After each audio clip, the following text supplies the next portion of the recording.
নোংরা পানি হলেও এই পানির সাথে কিন্তু প্রতিটা মাছেরই কিন্তু সুসম্পর্ক। বেজি বেজি কতগুলো মাঝি কিন্তু তারা অধীর আগ্রহে বসে আছে। এটা হচ্ছে দিয়াবাড়ি নৌকার ঘাট। হাই বিউটিফুল গাইস, আজকে একটা নতুন ভিডিও ব্লগ নিয়ে কিন্তু হাজির হয়েছি। আমরা এখন কুকুরের বাচ্চা খুঁজতে কিন্তু বেরিয়েছি।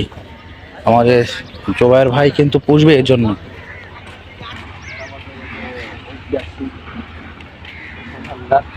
হ্যাঁ, শ্মশান ঘাট কই? এখানে আপনার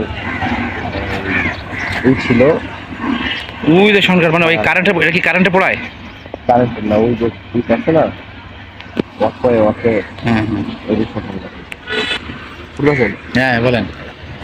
এটা আমাদের শ্মশান ঘাট এখানে, ঠিক আছে? এখান দিয়ে ওইখানে হচ্ছে ওটা শ্মশান ঘাট, ঠিক আছে। এখন ওই শ্মশান ঘাটে মনে করেন যে হিন্দু সম্প্রদায়ের যে দাহ কাজ সম্পন্ন করা হয় কিন্তু ওইখানটাতে, এবং খুবই সুন্দর পরিবেশ। এবং এই সে কিন্তু সে ট্রাক নদী। আপনাদের একটা ভিডিও আমি উপহার দিয়েছিলাম গতবারে। দেখছেন ওইটা একেবারে অবস্থা, কাজ চলতেছে এখন। দেখেন ইটা ওয়াকওয়ে ইটা ভেঙে গেছে, জাহাজে বাড়ি খেয়ে ভেঙে গেছে না? তো আমরা সাত সকালে কিন্তু বাইরেই পড়লাম সুন্দর একটা মুহূর্ত আমাদের মাঝে উপহার দেওয়ার জন্য। আর হাঁটতে হাঁটতে কিন্তু আমরা আমাদের সেই গন্তব্যের দিকে পৌঁছে যাচ্ছি। আর দেখছেন এই নদীর দৃশ্যগুলো দেখতে কিন্তু খুবই ভালো লাগে। আর আমার এগুলো দেখতে সব থেকে বেশি ভালো লাগে, যেহেতু আমার এলাকাও নদীমাতৃক দেশ কিন্তু এলাকা, কিন্তু আমি কিন্তু এতটা মানে কাছে আমার নদী নেই, অনেক দূরে দূরে। বেজি বেজি চালাতে চলে গেছে, ওটাও ক্যাপচার হয়ে গেছে। দেখেন তুরাগ নদীর মানুষের জীবনযাত্রা কিন্তু এই নদীর পর দিয়েই হয়ে থাকে। তো আমরা এখন বর্তমানে অবস্থান করছি, এটা হচ্ছে সুরদিয়া বাড়ি এলাকা, মিরপুর 1 সুরদিয়া বাড়ি। রাউন্ডটা কিন্তু অনেক বড়, মিরপুর 1 এরিয়াটা কিন্তু ছোট না, অনেক বড়। আর দেখেন আমরা একটা নদীর পাড় দিয়ে কিন্তু যাচ্ছি, মিরপুর কাউন দিয়া। আর নদীর ওই পারে কিন্তু মিরপুর কাউন দিয়া। আর প্রতিটা মানুষ বা এই অঞ্চলের মানুষ কিন্তু বেশি অংশ কিন্তু নদীপথেই কিন্তু তাদের দৈনন্দিন কর্মতৎপরতা চালিয়ে যায়। আর তার বাস্তবিক চিত্র কিন্তু গাইস তোমরা দেখতেই পাচ্ছ। আর আমরাও কিন্তু মনে করেন যে নদী পার হবো, একটু পরে নৌকা দিয়ে পার হবো, যেহেতু জোবার ভাইয়ের এলাকাতে যাব, মানে জোবার ভাইয়ের বাসা যেহেতু নদীর ওই সাইডে। আর আমিও নৌকা ভ্রমণ, মানে নৌকা ভ্রমণ আমার কাছে অন্যরকম একটা ফিল কাজ করে, ঠিক আছে, অন্যরকম একটা অনুভূতি আমার মধ্যে কাজ করে। তাই আমিও চাই যে নদীটা এপার থেকে ওই পারে যাবো, মানে কিছু হলেও অন্যরকম ফিল নিজের মধ্যে মানে ধারণ করবো আর কি, লালন করবো। তো চলুন আমার সাথে চলুন এবং এখানকার বাস্তবিক চিত্র তোমাদেরকে দেখাই। আর দেখতেই পাচ্ছ এটা কি স্টিমার নাকি বলে, লঞ্চ, এগুলো হচ্ছে লঞ্চ।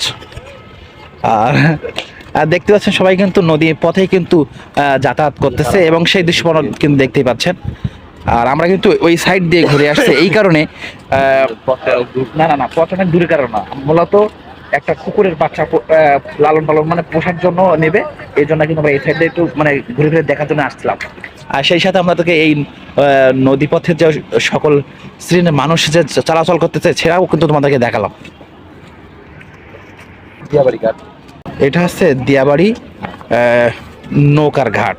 এখান থেকে কিন্তু এক স্থান থেকে আরেক স্থানে কিন্তু সকল পেশাদার মানুষ কিন্তু যাতায়াত করে থাকে, তাদের প্রয়োজনীয় দৈনন্দিন চাহিদাগুলো কিন্তু এক প্রান্ত থেকে অন্য প্রান্তে, মানে এপার থেকে ওপার থেকে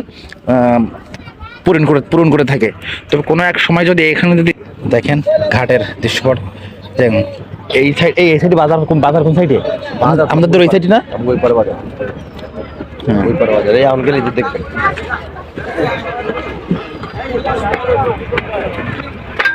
এইটার বা মেন বাজার দিয়ে দেখলাম না।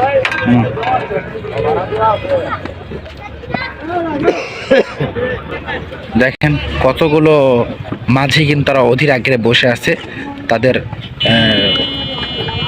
কি বলে প্যাসেঞ্জার নিয়ে কিন্তু এই নদীপথে এক প্রান্ত থেকে অন্য প্রান্তে পারাপার করে দেওয়ার জন্য। তো হ্যাঁ, নৌকাতে নৌকা তো অবশ্যই উঠাবো। দেখেন সবাই কিন্তু এই পার থেকে কিন্তু এই পারে চলে আসছে তাদের আত্মীয় স্বজন পরিজন নিয়ে। আর আমিও কিন্তু চলেইছি এইখানে, এই নৌকাতে উঠবো।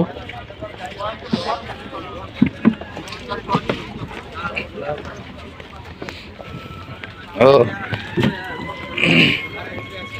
ভয় বাবার কিছু নেই, কেমন আমিও নৌকা ওঠা অভ্যাস আসে আমার।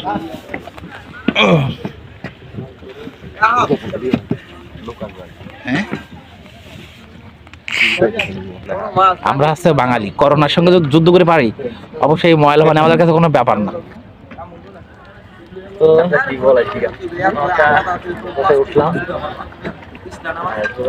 তার পাশে যাচ্ছি। অনুমতি নিজের মধ্যে কাজ করতেছে। হ্যাঁ, পানি নিচে থাকলে নেটে কামড় মাথা কিন্তু ভাঙা লাগবে পানি বলে ভাঙায় সেন্টা পর করে নেটে মাথা ঢুকা দিল নেটে মাথা ঢুকাইবে। এটা কিন্তু আমি যখন গতবার আসছিলাম এখানে কিন্তু প্রচুর পরিমাণে জোয়ার ছিল, নদীর পানি কিন্তু অনেকটা স্ফুট ছিল, কিন্তু এখন বর্তমান ভাটা চলতেছে, যার কারণে পানিও কম। এই দেখেন ছোটখাটো স্টিমার গুলো কিন্তু দেখাই যাচ্ছে, দেখতেই পাচ্ছেন।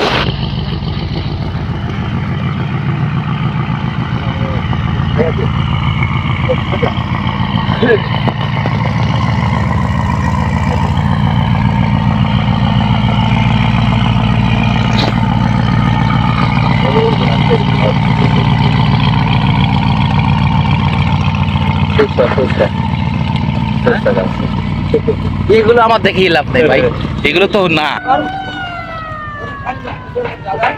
তো নদীর সাইড দিয়ে কিন্তু ওই যে হালকা করে চর তৈরি করছে, সেখানে কিন্তু সরিষাও লাগিয়ে দিচ্ছে।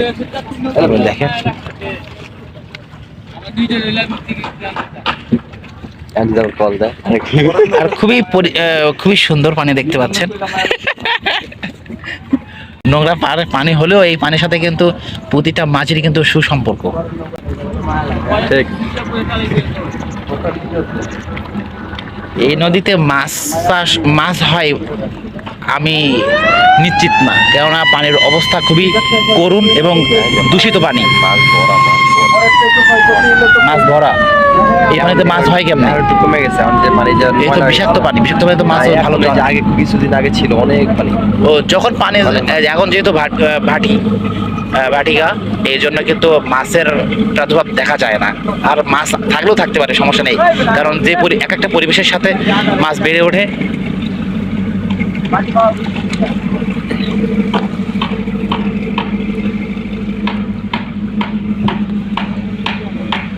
এই স্টিমারগুলো কোথায় যাচ্ছে?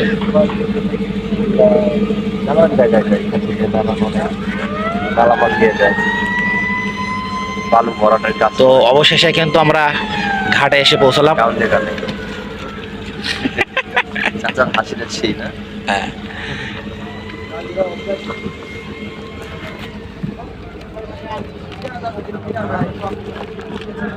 তো উঠে পড়ি নাকি?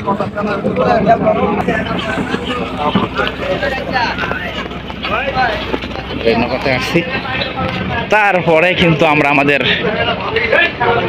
গন্তব্য থেকে রওনা দিলাম, দেখতে পাচ্ছেন। হ্যাঁ, ও আমরা যাদেরকে খুঁজতেছিলাম তারা কিন্তু এখানেই আছে, তবে এটা কিন্তু গায়ে লাগাবি না। ও, কষ্ট কষ্ট কষ্ট।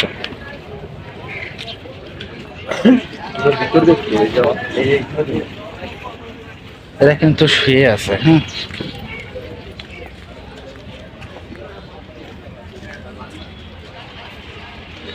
জোয়ার কিন্তু এই মানে আমরা নদীর ওই পারে কিন্তু এই যে পুকুরের বাচ্চাগুলো খুঁজতেছিলাম, যেহেতু একটা পালার জন্য।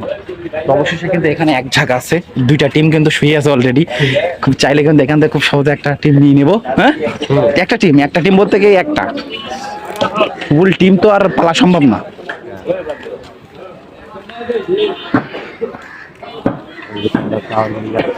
আমরা এখন কাউন্দিয়া বাজারের নাটা কাউন্দিয়ার কাঁচা বাজারে আসলাম। এখানে কিন্তু সকল প্রকারের কাঁচা পাকা মালামাল কিন্তু দৈনিক প্রয়োজনীয় সকল কাঁচা পাকা মাল কিন্তু পাওয়া যায়, 12 মাসই কিন্তু পাওয়া যায়।